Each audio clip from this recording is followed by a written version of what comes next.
उरण हत्याकांडातील मुख्य आरोपी दाऊद शेख याला गुन्हे शाखेच्या पोलिसांनी कर्नाटकमधून ताब्यात घेतलंय। यानंतर पोलिसांनी नवी मुंबईत प्रसार माध्यमांशी संवाद साधताना यशश्री शिंदे हिच्या हत्येच्या घटनाक्रमावर प्रकाश टाकलाय। अतिरिक्त पोलीस आयुक्त दीपक साकोरे यांनी सांगितलंय की यशश्री हिची हत्या झाल्यानंतर आजचा 5वा दिवस आहे। आम्ही आरोपीला शोधण्यासाठी त्याचा मित्रपरिवार स्थानिकांची मदत घेतली। त्या आधारे आमचा 3-4 जणांवर संशय होता आणि त्याच आधारे आमचा तपास सुरू होता। पोलिसांची पथकं नवी मुंबई आणि कर्नाटकमध्ये होती। 2 पोलीस पथकं कर्नाटकमध्ये तळ ठोकून होती। आम्ही त्यांना इकडून इनपुट्स देत होतो। त्या आधारे आम्ही आज सकाळी मुख्य आरोपी दाऊद शेखला ताब्यात घेतलंय अशी माहिती पोलिसांकडून देण्यात आलेली आहे।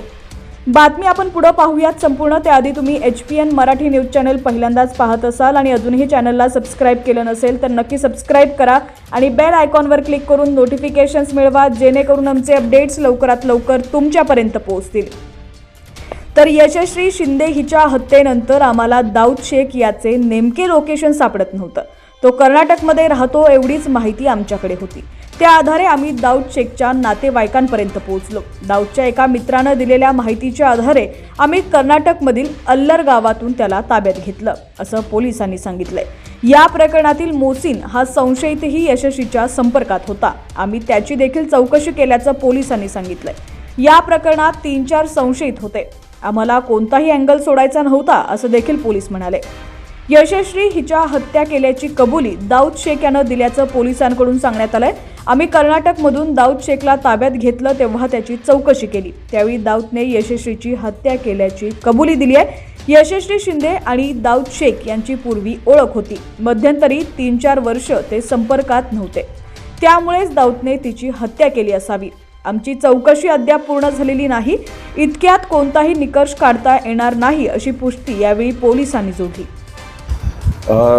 गुरुवारी दिनांक 25 जुलैला आपल्याकडे मिसिंग दाखल होतं उरण पोलीस स्टेशनला आणि 26ला रात्री आपल्याला ती मिसिंग मुलगी होती मयत तिचं प्रेत भेटलं आणि आपण शनिवारी सकाळी 27 तारखेला आपण मर्डरचा गुन्हा दाखल केला। गुरुवारपासूनच आज 5वा दिवस आहे। DCP क्राईम आणि DCP झोन 2 CP साहेबांच्या मार्गदर्शनाखाली आम्ही एक 8-9 पथक याच्यामध्ये काम करत होतो।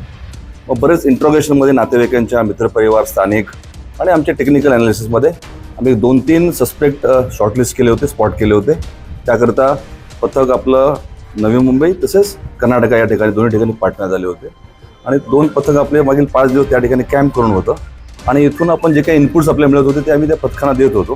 त्याचा आधार घेऊन आम्ही आज सकाळी आम्ही जो मेन सस्पेक्ट होता आमचा दाऊद शेख म्हणून त्याला आम्ही ताब्यात घेतलेला आहे। नंतर त्याचं आम्हाला एक्झॅक्ट लोकेशन सापडत नव्हतं आणि तो कर्नाटकाचा आहे फक्त एवढी माहिती आपल्याला होती। त्यानंतर आपण मग त्याचे घर नातेवाईक सर्वांकडे चौकशी केली। त्यानंतर त्याचा एक मित्र त्यांनी आम्हाला काही माहिती दिली। त्या आधारे आम्ही एक गाव आहे अल्लर म्हणून कर्नाटका शहापूर या ठिकाणी त्यातून आरोपीला आज सकाळी पहाटे ताब्यात घेतलं। मोहसिन नावाचा आरोपी पण अटक केला असं नाही, मोहसिन जो आहे हा मयताच्या संपर्कात होता आणि असे जे काही संपर्कात त्या मुलीच्या होते आम्ही सर्वांकडे चौकशी करत होतो। कुठलाही अँगल आम्हाला त्यातून सोडायचा नव्हता। 3-4 सस्पेक्ट आम्हाला वाटत होते, त्यापैकी हा जो सस्पेक्ट आम्ही जो ताब्यात घेतलेला आहे त्याला आम्ही ताब्यात घेतलं, विचारपूस पण केली आणि त्याप्रमाणे त्यांनी कबुली दिलेली आहे। याच्यामध्ये दुसरा कुठलाही सस्पेक्ट नाही सध्या।